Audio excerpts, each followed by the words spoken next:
An ordinary man doing extraordinary things, rallying the Filipino people for a better Philippines. Get ready to be inspired with a story of Tony Meloto, the founder of Gawad Kalinga, as Kababayan LA starts right now.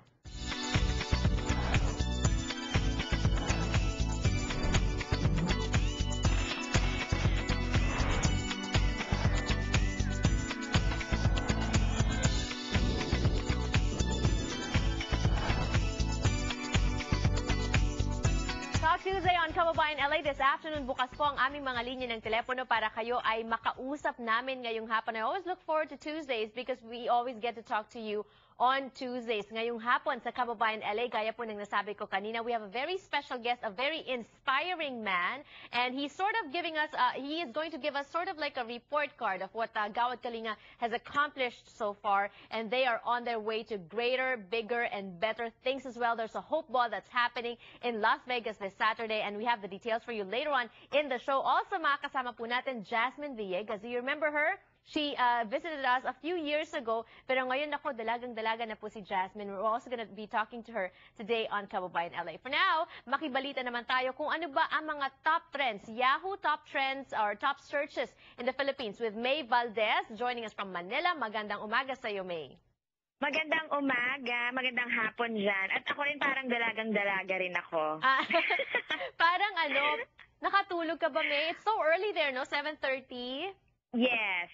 Actually, talagang, you know what's disturbing here now in Manila? The heat. Oh. My God, sobrang init sa Manila talaga. Every night, halos lahat kami dito sa house ko. Sobrang na kami lagi naka-aircon. Ayan. At speaking of mainit na mainit ngayon sa Yahoo Top Trends, ang NBA playoffs, May. That's right. And speaking then of heat, the heat is on heat, diba? So they're doing well.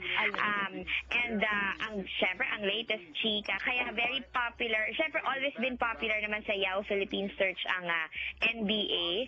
And ngayon kasi dahil elimination round, maraming syempre nag-search about it. So, injured si Kobe but he's still playing. Heart of a champion, of course. At tied na sila ng Hornets. So, maraming things ongoing right now sa NBA. Bakit parang alam na alam mo yung istorya ng Lakers? Ikaw ba ay Laker fan? Ay, unfortunately, oo. Wag naman sana magalit ang mga taga-LA, pero ako, Chicago Bulls fan ako. Ever since talaga. Fan talaga ako nila. Nung Pippen days, Jordan, ayan. Chicago Bulls fan na ako. In na in ka, napaka-modern naman ang iyong mga idol. Correct, diba?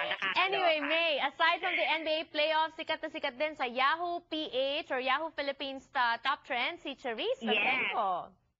Ang ating kababayan na sobra talagang extremely doing well in her international career. She was back as Sunshine Corazon, yung Filipino exchange student siya sa Glee, diba?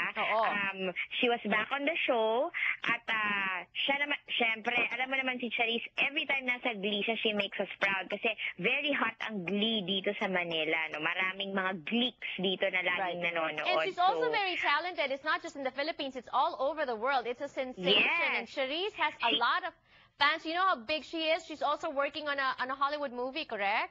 Correct. Kaya naman sana talagang, ito siya parang pina-follow niya yung path ni Lea Salonga, diba? Pero yung difference sa kanya, talagang ultimate, yung mainstream talaga yung napapenetrate niya. Kaya talagang ang init-init ni Charisse, especially in Yahoo Philippines. And as a matter of fact, ang ganda na naman ng pagkakanta niya, ng rendition niya ng All By Myself ni Celine Dion, doon sa episode nung Glee na pinalabas ng April 20 dito sa Manila. Hot talaga. Very good. Very good. Naabangan ng lahat ang kanyang pag-awit ng national anthem ng Pilipinas sa fight ni Manny Pacquiao.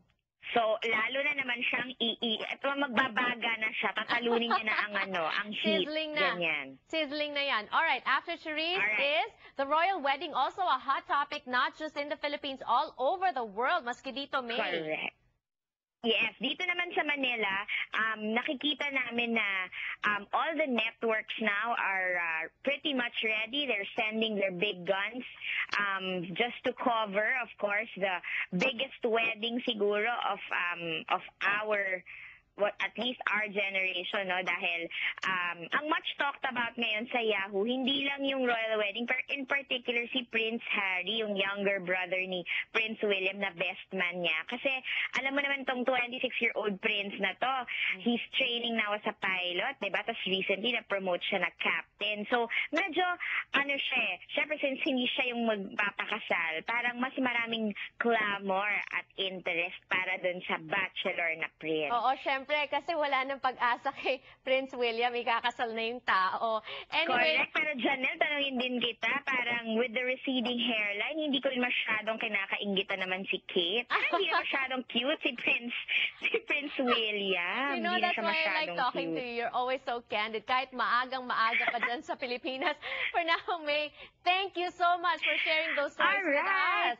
At Can't wait nagpapas- for next week. Yes, at nagpapasalamat din po kami sa Yahoo Philippines, Yahoo PH for sponsoring this segment. And also, if you want to follow more and get more of May's mga nakakatawa at nakakaintigang mga comments, follow her on Twitter, twitter.com/brainbeam. Brainbeam is the name of the company of May. May, thank you so much, our correspondent Thank in you Manila, again. Philippines. Have fun. And speaking of the royal wedding on Friday, we have a very special presentation for you. It will involve yung royal wedding, kung ano pong mga nangyayari. It will happen at, I think, 4 a.m.